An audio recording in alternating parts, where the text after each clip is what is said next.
Hey everyone, thanks for watching. My name is Kayla and I help leaders improve their skills every single day. And today's episode of the Leadership Collaborative YouTube channel or Instagram video, or if you're listening on my podcast, the Glow Getters Podcast, today we're going to be talking about how to be a proactive leader to kick off 2021.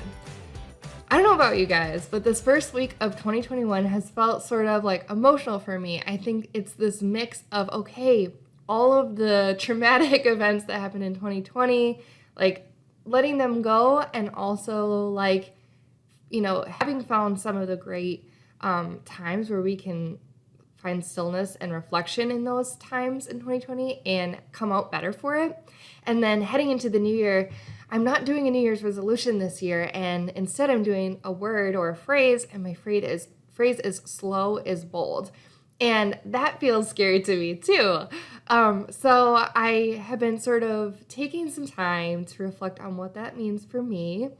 And the first thing I started to do at work was sort of get tidied up and ready for the new year. And so this is helping me set up systems and structures so that I have a lot less fumbling during the year. And so I want to tell you about what I'm doing and share these tips, and then hopefully you can implement them too. So the first tip is set up one-on-ones with your team members. If you don't already meet one-on-one with the people who are your direct reports or with your boss, it's time to do that. So one of the things that you can do is send out an email or a letter to your direct reports and just say, hey, this year I would love to be able to touch base with you all more frequently than in the past.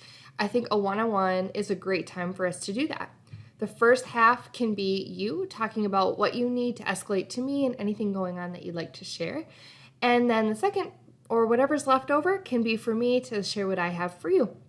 And then if there's time left over, we can talk about personal growth or development. I actually do have a YouTube video on this already, so I'll link to it here in the description or in the card in the YouTube video to talk about the structure of one-on-ones. But I hear from a lot of people, oh, my boss never meets with me and I feel like I don't know what's going on or I don't have a lot of support. If that's the case and you want to be meeting with your boss, which you should, to get feedback, then just reach out to them and say, hey, I'm wondering if we can have a more frequent touch base, and suggest a time. Maybe it's weekly, maybe it's every other week, or maybe it's once a month. But do get those on the calendar, and then set up recurring calendar invitations for you and your direct report or your boss so that they're on your calendar and you don't have to worry about it. If you're setting it up for your boss to meet with you, that's good. You can own the invite, you have control over it. It shows you're managing up, and that's totally fine. Sometimes we bosses, and I'm also an employee, we need help. And it's it's really nice when you can see others managing up because it shows leadership potential. The second thing is fix your current calendar invites. So I know in the last year for my company, with all the changes because of COVID and different communications and platforms for exchanging information, we actually changed from, I think, Skype to Microsoft Teams. And so tons of meetings were in the Skype format, and we had to switch to Teams. And there's a lot of residual meetings left over that still have old links that don't work. There's also meetings that just don't have links anymore that need them. And I found myself at the end of the year just sort of fumbling over these calendar invites, sometimes wondering why no one was joining the meeting, only to realize, oh, the link's not there. I'm the only one with the calendar invite or access to go into the meeting. So just take some time, tidy up your meetings. If some meeting has got off its schedule, just delete the series and put a new fresh series out for the year. And you're gonna feel so much better, a lot less fumbling at the top of meetings or at the end when you're trying to look for the next meeting. The next thing I wanna share with you is complete your performance reviews. So number one is get your review done and sent to your boss, whatever they require. And number two is complete the reviews for your direct reports. So this starts with you having shared your expectations with your direct reports, what you need and would like from them in order to do their review. So I'm going to do a whole other episode on how to perform a performance review, what to expect.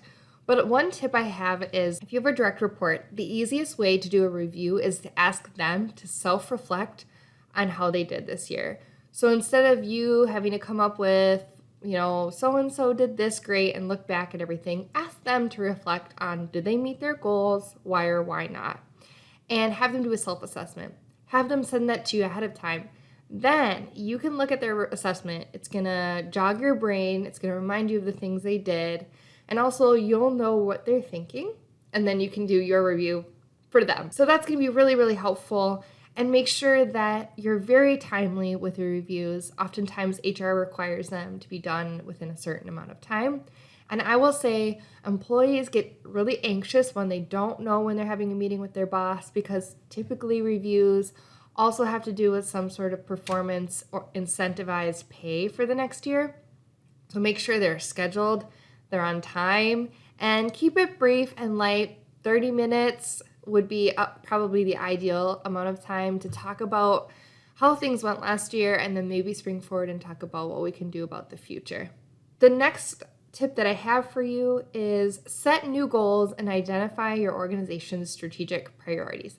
This is a tough one because as organizations, especially large ones, wrap up the previous year, they might not be done setting goals for the current year, even in January. It might take a couple months, which isn't ideal, especially if that means you only have 3/4 of the year left to accomplish those goals. But that's reality. So from the best of your abilities, based on the past, based on what you know today, try to get a sense of what those strategic priorities are going to be and start brainstorming with your team. You can even do this during your one-on-ones or during those reviews where you start saying, okay, here's what I think the current direction is going to be. Can you guys think of anything that might be aligned with those goals? And, for my organization, a lot of things are staying the same because we're continuing our great work that we've done in 2020. That's propelled us forward because of COVID into 2021. And there's a lot of new things. We're going to be adding goals around equity and anti-racist policies. And so that's going to be really fun. Don't know what it looks like yet, but start just maybe even a back of the napkin list of the ideas you have. That way, when your team or your boss comes to you and says, what do we got? What are we thinking for goals? You're ready and you're not sort of scrambling. And that way you also don't commit to a goal that maybe you don't want to commit to. The last tip that I have for you is to schedule your time off. So as leaders, oftentimes we're salaried, which means we don't typically have a PTO bank to take from. So what happens is they say, here are your days off. This is the number you have. If you take them, great. If you don't take them, whatever. And I think that leads to leader burnout if you don't take your days off because you feel like, oh, I've got to be here working. When really, taking the time off is going to make you a better leader. It's going to give you more energy to be here when you're here.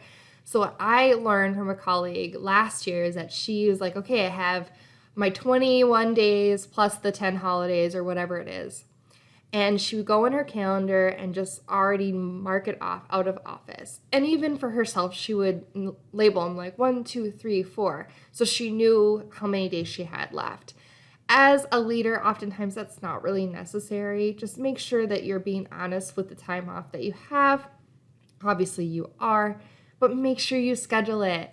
And just take some random Fridays off, take some random Mondays off, and then maybe your longer holidays. I know 2020 kind of shifted our mindsets because we couldn't really go anywhere or plan vacations. So I'm not sure what your vacation schedule looks like for 2021, but do schedule those days off on your calendar so that you don't end up, ending in the fourth quarter like, oh gosh, I'm so tired, but now they're doing the financial analysis for next year and it's really a bad time to take off. I hope those tips help.